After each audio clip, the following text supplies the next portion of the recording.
Donc je vous avais proposé déjà quelques temps comment réaliser certains petits embellissements que j'allais utiliser dans un album.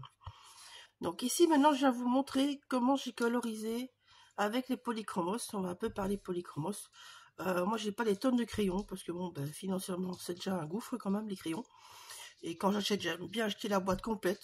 Je trouve ça moi plus pratique. C'est ma façon de faire. Donc ici j'ai joué avec la dernière collection de la petite française. Donc j'en ai colorisé d'autres. Vous avez pu les voir passer. Les anciennes collections. Ici je vous montre déjà ce que j'ai fait. Voilà, donc en fait ici moi j'ai décidé de jouer sur deux couleurs différentes. Je vous le dis avant, c'est différent. Les autres, je suis venue jouer avec un camailleux habituel. Donc je vous montre. Vous étonnez pas, j'ai tamponné plusieurs fois, c'est parce que bon voilà, ceux qui ne sont pas colorisés, ce sera pour d'autres projets. Donc on est parti dans le vif du sujet. Donc je vais vous proposer un mini album en tuto. Vous l'aurez certainement qu'après Noël, parce que là ça va être juste avant. Et je vais vous montrer ce que j'ai utilisé comme crayon polychromos. Bon, d'habitude dans les polychromos, moi je suis très on va dire sage. Je pense à la plupart de nous qui faisons ça. Hormis le fait que vous voyez, je les mets en bouche, il ne faut pas faire, hein, pas bien. Donc je prends toujours dans chaque couleur un clair, un moyen, un foncé. Donc ici pour les gris, j'ai pris le 230, pardon. Désolé, c'est mes yeux, le 231 et le 232, donc c'est facile. Pour les bleus, la même chose. Donc un clair, un moyen et un plus foncé. Et dans les moyens, j'ai pris un peu plus mauve. Vous allez comprendre pourquoi après. Donc j'ai pris le 146, le 140 et le 143. 146, 140, 143. J'ai pris le blanc. Chez moi, le blanc, c'est un incontournable. C'est le 101.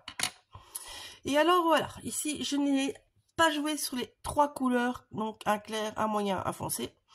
En fait, j'ai pris un rose mauve, qui est en fait un mauve très pâle, et un rose bien rose. Donc c'est le 129 et le 119. Et c'est pour ça que j'ai pris un bleu un peu plus mauve, pour le rappeler. Voilà. Alors, vous voyez, mes crayons ont beaucoup la pointe qui est un petit peu plate. Je vais vous expliquer pourquoi. J'ai un taille crayon spécial qui fait des pointes très effilées. Quand vous achetez ce type de crayon, achetez ce type de taille crayon. Il coûte plus cher, mais il économise votre mine.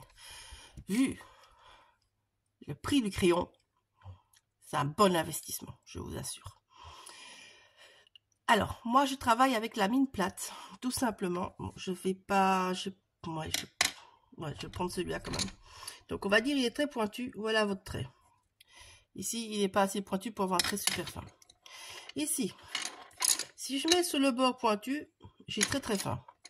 Moi, ce qui m'intéresse, c'est le bord plus plat, qui va me faire une ligne beaucoup plus large.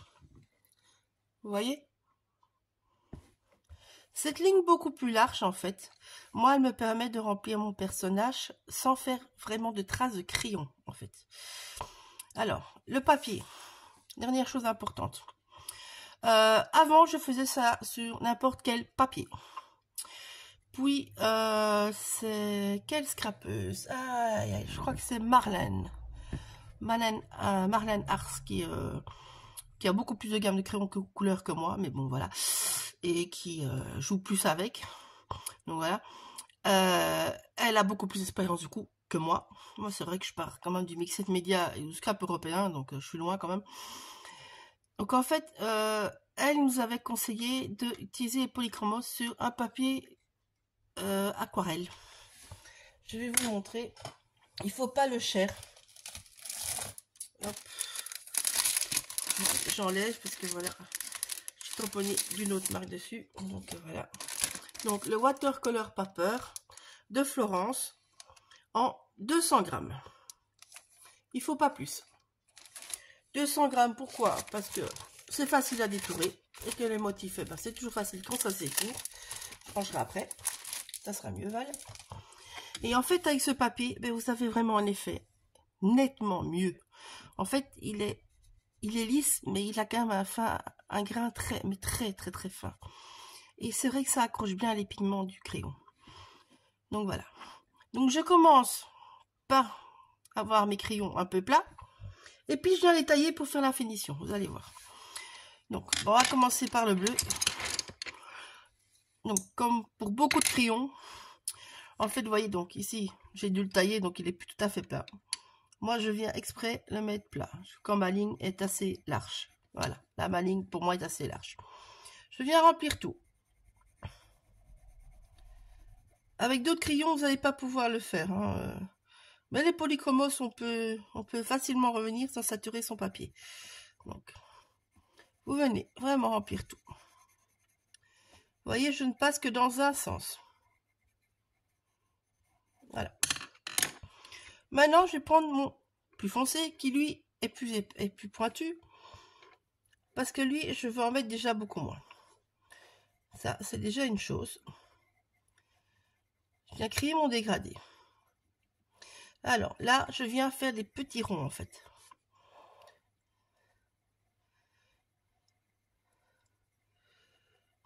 Moi, j'aime bien faire des petits ronds. Parce que justement, on n'a pas cette ligne de nouveau de crayon. Je passe plusieurs fois.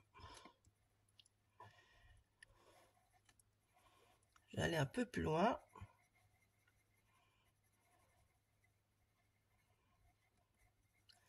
Voilà. Maintenant, je prends mon moyen, qui lui est de nouveau bien plat.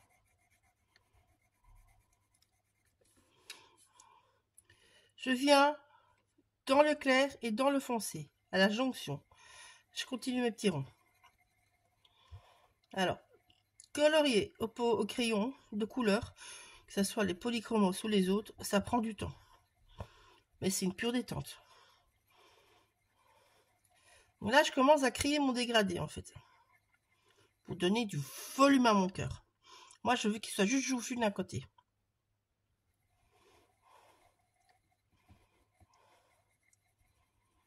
Vous allez voir, ce petit motif va quand même nous prendre, enfin vous verrez la durée finale du tuto, il va quand même nous prendre, à mon avis, facilement une demi-heure.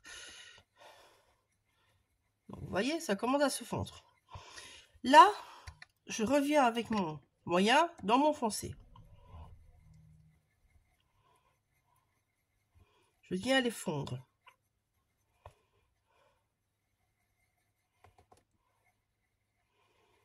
Je vais mettre plusieurs couches. Hein.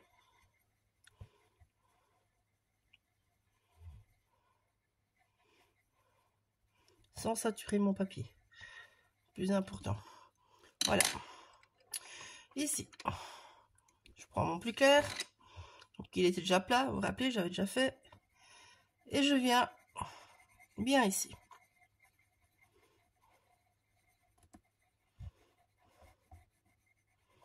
Voilà.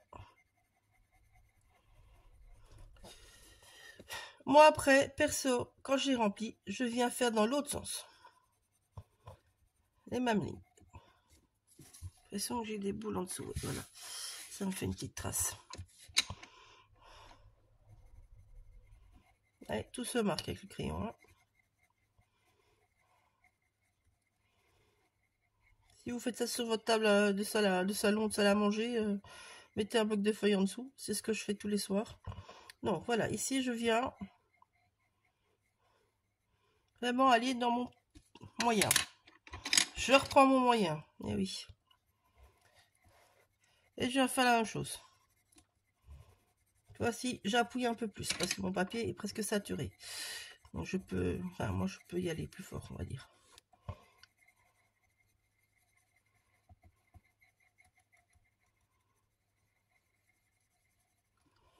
Voilà. On commence à bien voir les différences.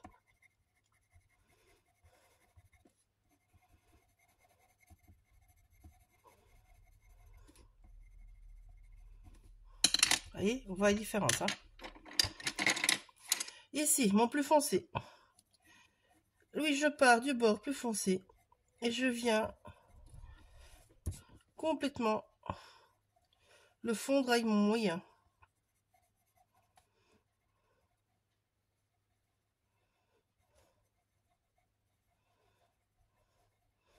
Alors ici, vous ne verrez pas des gros contrastes, c'est parce que j'ai pris un moyen qui est un peu mauve. Donc, ça vous met pas la même couleur que si vous avez 3 couleurs bien franches.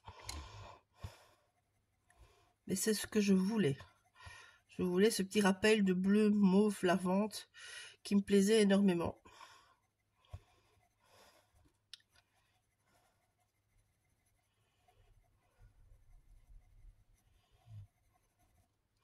Et je vais continuer que quand je sature bien mon papier.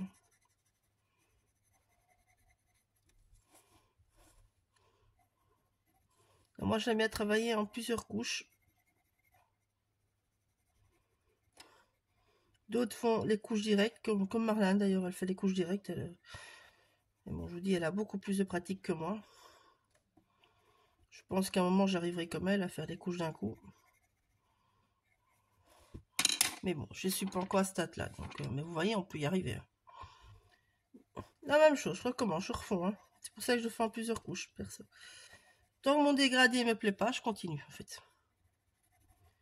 Et à un moment, ben, ça sera fini, votre papier ne voudra plus rien.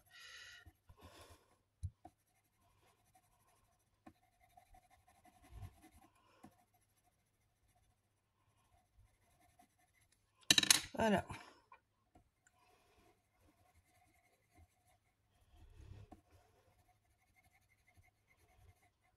Vous voyez? On ne voit plus les délimitations, c'est fondu. Voilà. Alors là, c'est là que moi je taille.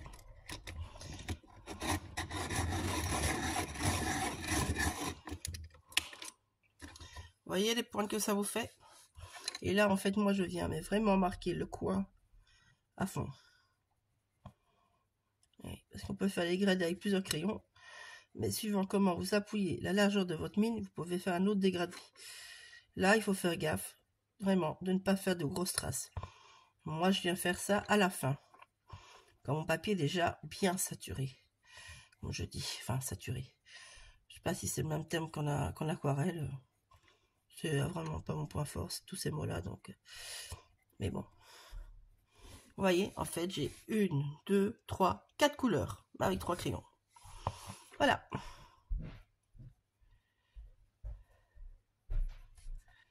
Hop là.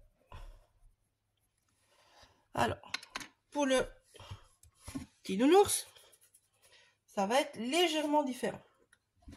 Donc, vous voyez, ici, j'ai utilisé, comme pour mon bleu, donc j'ai d'abord fait mon rose clair, je suis venu tailler mon crayon, et je suis venu faire la bordure en rose bien pepsouille. De l'autre côté, j'ai fait la même chose. Je suis venu avec mon mauve dans mon rose, et puis je suis venu bien tailler mon crayon, et j'ai fait la bordure. Voilà. C'est pour ça que moi je fais en général sur toute une planche, parce que mon, par exemple, on va dire, où je peux encore un petit peu rajouter, là par exemple, voilà. Donc ici, j'avais mes crayons qui étaient bien, j'ai dû retailler pour faire certains petits détails. Donc je suis venue faire mes petites étoiles, où j'ai besoin d'un crayon bien fin pour aller dans les creux, vous voyez. Là je peux un petit peu rajouter, donc je peux vous montrer. Voilà. Je peux par exemple venir, ici je peux par exemple, vous voyez, venir remettre encore une petite retouche pour bien marquer le bord de mon petit chapeau et créer encore plus de profondeur et de nuance. Ici je peux venir par exemple refaire ma petite étoile de nouveau. Voilà. Je pourrais très bien m'amuser à faire la petite bordure, bon, que je n'ai pas envie, donc je vais pas le faire, mais bon voilà. Et donc vous voyez, et comme ça en jouant avec le fait d'avoir plusieurs tamponnages d'un coup, ben, vous pouvez créer des choses. Ici par exemple ma petite licorne, je peux lui faire une petite, ça serait même plus joli, je vais lui faire un côté clair, un côté, enfin, une ligne claire, une ligne foncée on va dire, voilà, vous voyez. Et comme ça je peux venir rejouer facilement. Et sur ce temps-là, ben, pointe de mon crayon, elle sera de nouveau à peu près un petit peu plus plate. Bon, ici, j'ai pas assez, mais c'est pour ça que je travaille sur une planche en général. Voilà. Alors, les petits nonos, je vais vous faire un accéléré et puis je viendrai commenter.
Pour la fin, donc vous avez vu, j'ai coloré le principal du motif. Donc ici je vous ai montré en fait au fur, je vais vous montrer cela, maintenant ça se verra plus, au fur et à mesure que vous utilisez le gros de la mine, on va dire, bah, vous avez une petite pointe de l'autre côté. Donc si vous voulez faire, vous mettez votre crayon dans ce sens là, bah, vous êtes plat, donc doux, vous le retournez, là vous avez une ligne bien fine comme si vous l'avez taillé. Donc quand vous colorisez pas toute une planche comme moi, ben, je joue avec ça aussi, par exemple. Donc, alors, je vais venir vous expliquer comment on va faire avec le blanc aussi. Donc, je taille un peu mon rose parce que maintenant, vu que je n'ai pas d'autres motifs, je veux rajouter quelques petites choses. Donc ici, vous voyez, donc là, comme je vous ai montré là, ici, je suis venue retourner au crayon pour vraiment aller dans le creux de l'oreille parce que c'est très très petit. Donc, je vais encore accentuer cette chose-là. Ici, le bord, je vais rajouter en suivant les poils pour noter le motif, enfin l'orientation du motif, on va dire. Ici, la même chose, je viens vraiment au niveau des poils, un petit peu suivre la courbe des poils. Voilà. Je peux donner des petites zones plus foncées. Alors, ici, c'est très important. Ce bras-là, il est dans l'ombre. Obligé. Ici, vous allez avoir l'ombre de la tête pour savoir passer où vous passez vos ombres, par exemple. Voilà. Faut réfléchir comme ça. Ici, la tête, elle est ronde. Donc, d'office, vous avez de l'ombre un petit peu en dessous. Donc, le cou, il est plus foncé et le bas de la tête est encore plus foncé. Donc, je viens vraiment renforcer ce contraste en ayant taillé mon crayon. Voilà, en dessous du nez. Le nez d'office d'avoir une petite ombre. Ça, vous ne devez pas faire quand votre crayon n'est pas taillé parce que c'est vraiment très très petit. Donc voilà. Quand vous avez votre crayon, vous avez votre taille crayon. Avec, c'est quelque chose d'inévitable. Ici, la queue. Je vais venir rapporter vraiment que le bord. Donc, vous voyez, à la queue, j'ai laissé un bord de blanc. C'est ce que je voulais. Donc, ici, voilà. Là, je vais juste dans le creux pour bien marquer la rondeur de sa fesse. Je vais venir juste encore remettre un petit peu de rose plus foncé. La même chose au-dessus de sa cuisse. Pour vraiment marquer les arrondis sans utiliser une couleur blanche ou un trait de crayon. Ici, la pâte va donner un petit peu d'ombre. Donc là aussi, vous ne savez pas le faire. Vous pouvez l'inciter en faisant comme j'ai fait. J'ai mis d'abord un peu de foncé, puis je suis venu avec le mauve, puis je suis venu avec le clair, avec le rose. Vous pouvez le faire, mais vous allez venir le finir à la pointe très très fine. Pour vraiment donner cette profondeur au dessin. Voilà. Vous voyez, ça change. C'est des petites touches de rien du tout, mais ça change énormément. Alors, ici, les bras sont tendus. Vous voyez bien, quand j'ai mes bras, mon ombre, elle est là. Donc ici, il faut renforcer l'ombre aussi.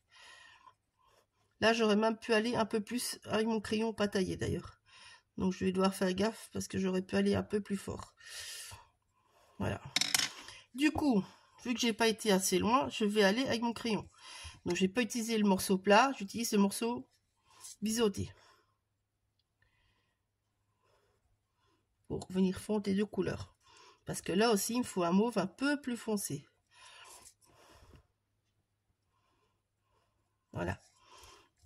Là, vous voyez qu'on voit bien la marque. Maintenant, on va utiliser le côté plat pour venir fondre avec le reste du coloriage qu'on a déjà fait.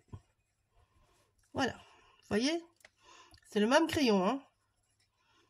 Juste utiliser des encres différentes. Enfin, des encres différents. Ici, je n'ai pas envie de remettre du rose, mais quelque part, ça doit être un petit chouïa plus foncé. Donc, je vais utiliser pour faire mon nom, de nouveau, le côté pointu que j'ai obtenu à cause du reste du coloriage. Et c'est juste, c'est subtil, hein. Mais ça change beaucoup de choses. Voilà. Là, vu qu'il y a les doigts, je vais faire la même chose. Je vais venir juste avec le côté biseauté. Parce que les doigts, ben, inévitablement, ça va vous sembler plus foncé. Surtout s'il y a quelque chose, vous voyez. Il y a une petite ombre qui vient. Et puis la même chose, je viens utiliser mon côté plat pour faire mon petit dégradé dans la même couleur. Hein. Pas changer toujours de couleur. Bon, là comme vous voyez, mon papier n'est pas à saturation. C'est fait exprès. Je veux pas un nounours aussi mauve que ma lune. Donc la seule chose pour saturer mon papier, pour qu'on ne voit plus les traces de crayon, moi je vais utiliser mon blanc. Voilà, en plus ça donnera de l'éclat au nounours. Donc déjà je viens mettre là où je veux de la lumière, parce que bon, autant que l'intérieur de l'oreille doit être foncé vu qu'il y a de l'ombre, le bord va être foncé parce qu'il y aura les poils qui vont dans tous les sens et que automatiquement le reste de la tête va être plus exposé au soleil que juste les oreilles. Donc là je viens mettre du blanc saturé au milieu avec du blanc, ça va renforcer mon contraste. Ici au-dessus je ne touche pas, je vais juste ici, vous voyez mon rose, il est trop ligné pour moi, donc je vais venir le refondre avec le côté plat de mon mauve, côté plat, hein, pas le biseauté hein, du coup. Voilà. Et puis ici, ben, tout ça pour moi c'est des zones de lumière. Alors le blanc de l'œil c'est une zone de lumière aussi, donc lui je viens le faire bien blanc, bien le faire ressortir. Le petit point là, idem, bien blanc. Là, hop, je vais tailler parce que c'est très fin, donc hop, je repars passer. Voilà. Vous voyez, ce petit bourre là, il est tout petit, donc moi je ne fais pas semblant parce que même si le papier est blanc, ce n'est jamais le même blanc que le crayon, je trouve. Ça, c'est peut-être une manière crie à moi. Ici, le bout de l'oreille, vu qu'il dépasse, ben, il va être plus en lumière, donc il faut une petite chose un petit peu plus clair. Pour éclaircir mon mauve, ben, je vais mettre du blanc. Ça fait le petit spot de lumière qu'il faut. Voilà. Ici. Donc, je viens mettre du blanc. Moi, je croise toujours. Je fais tous mes petits gestes, en fait. Ça, pour bien saturer dans tous les coins. Enfin, saturé, je sais pas si c'est ce mot-là. Je vais une fois chercher, en fait, si j'y pense. Mais bon, avec ma tête de linotte, c'est pas gagné. Hein. Alors, si quelqu'un sait le nom, il peut le mettre pour les autres. Moi, c'est vrai que c'est pas des trucs qui me... Enfin, des termes qui m'intéressent, entre guillemets, spécialement. Je dois dire... Tant que je sais comment faire, moi, c'est le principal. Je sais que certains ont besoin de savoir les noms, bien les noms et tout ça, moi. J'aurais que c'est pas... Enfin, chez moi, le scrap, c'est une détente, c'est une horreur, hein, en fait. Hein. Je sais pas m'en passer, donc... voilà. Donc, tout ce qui est termes techniques qui fait penser à l'école ou au travail, c'est pas pour moi. Je fais la même chose avec les bras. Et vous allez voir, tous les petits grains, en fait, se fondent l'un dans l'autre. Tout simplement. Ici, j'ai mis du foncé là. Je veux renforcer la courbe. Donc, je viens vraiment mettre un bon très de blanc. J'hésite pas à pousser. Idem à la petite cuisse. Je vais renforcer son petit bombé. Voilà. Ça m'évite de mettre du Posca, je vous le dis franchement. Comment? Moi, j'ai un crayon Posca, hein. C'est bien aussi ça, les crayons Posca. Mais bon, là, vu que je suis dans les polychromos, voilà, je viens saturer tout avec mon crayon blanc.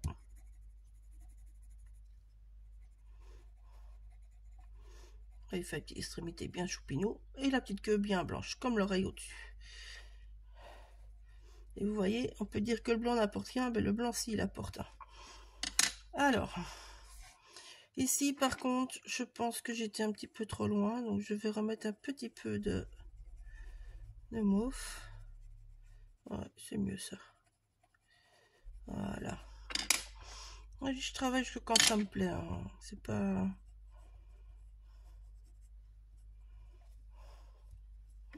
Pour moi, c'est pas un casse-tête, donc voilà. Donc voilà. Donc j'ai un nounours qui est beau, qui est blanc, qui est tout ce qu'il faut.